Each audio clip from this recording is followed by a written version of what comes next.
President Biden will visit Israel. The House is expected to vote on a new speaker, and United Airlines will be treating window seats a little differently. That's some of what we'll get to on the 7th from the Washington Post. I'm Jeff Pierre. It's Tuesday, October 17th. Let's get you caught up with today's 7 stories.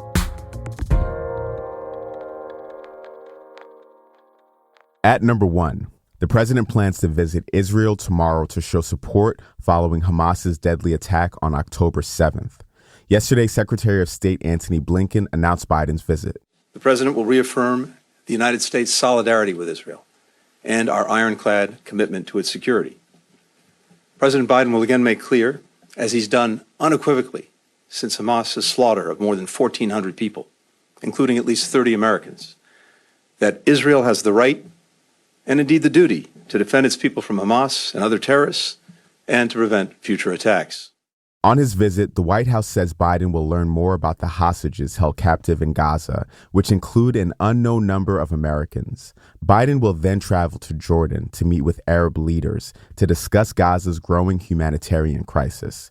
The president's visit comes after Blinken spent 7.5 hours in a meeting with Israeli officials yesterday. They negotiated over getting aid into Gaza and creating safe zones for Palestinian civilians. In Gaza, as many as 1 million people may have been displaced. They're fleeing Israeli airstrikes and an expected ground invasion, which Israel says will eliminate Hamas from the territory.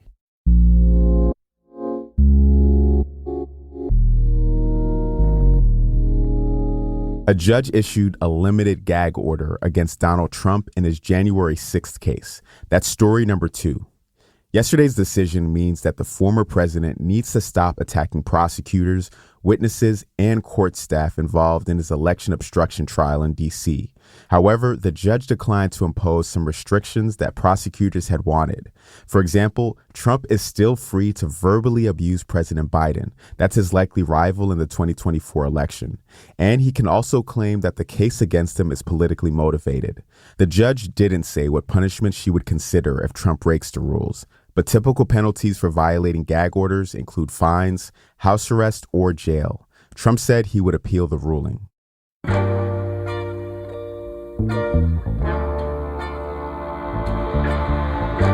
The House is expected to vote on a new speaker today. That is number 3. Ohio Representative Jim Jordan is inching closer to becoming speaker after winning over some Republican holdouts over the weekend. But some say they won't support him when the voting starts at noon. At least 10 said they will not support Jordan on the first round of voting today, or were undecided, and he can only afford to lose 4 Republican votes. It's been 2 weeks since Representative Kevin McCarthy was pushed out as Speaker. Since then, House business has stopped. That's a problem because the government is facing another shutdown deadline and will need to pass a new spending bill by November 17th.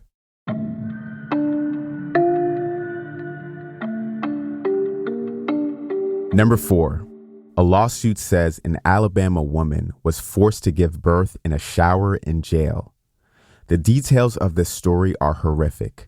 According to a newly filed lawsuit, Ashley Caswell was in labor at the Etowah County Detention Center for 12 hours. When she pleaded to be taken to a hospital, she was ignored and told to deal with the pain.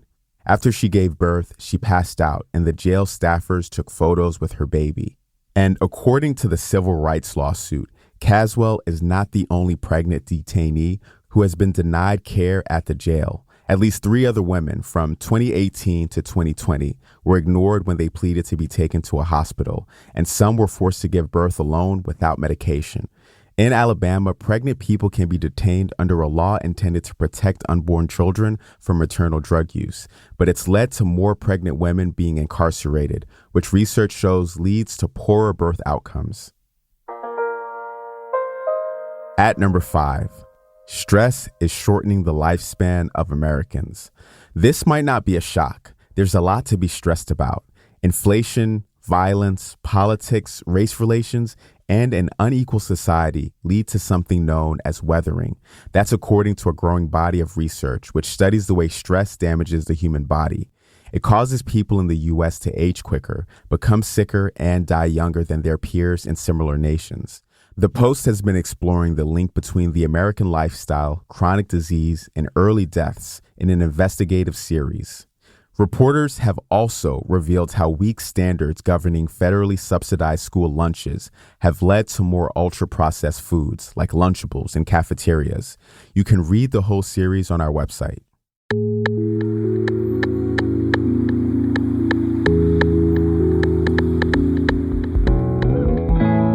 Number 6.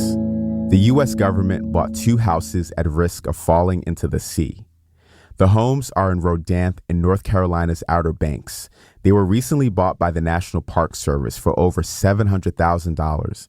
It plans to knock them down to make way for public beach access.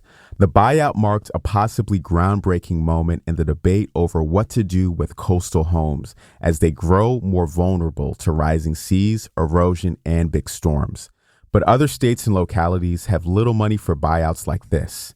Many homeowners face letting their homes become inundated or spending large sums to try to move them. And at number 7, some good news for window seat lovers. United Airlines is going to let you board first. According to an internal memo, the carrier will put window seat passengers in economy on the plane ahead of people in the middle and aisle. The new plan will start later this month. It could help solve the game of human Tetris involved in getting into your seats. And officials say it'll shave a few minutes off boarding time, so you'll get to your destination quicker and you won't have to clamber all over someone you just met. That sounds like a win-win. All right, you're all caught up.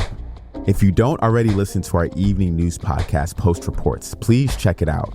That's where you can hear my colleagues from around the newsroom digging into exclusive reporting from the Washington Post.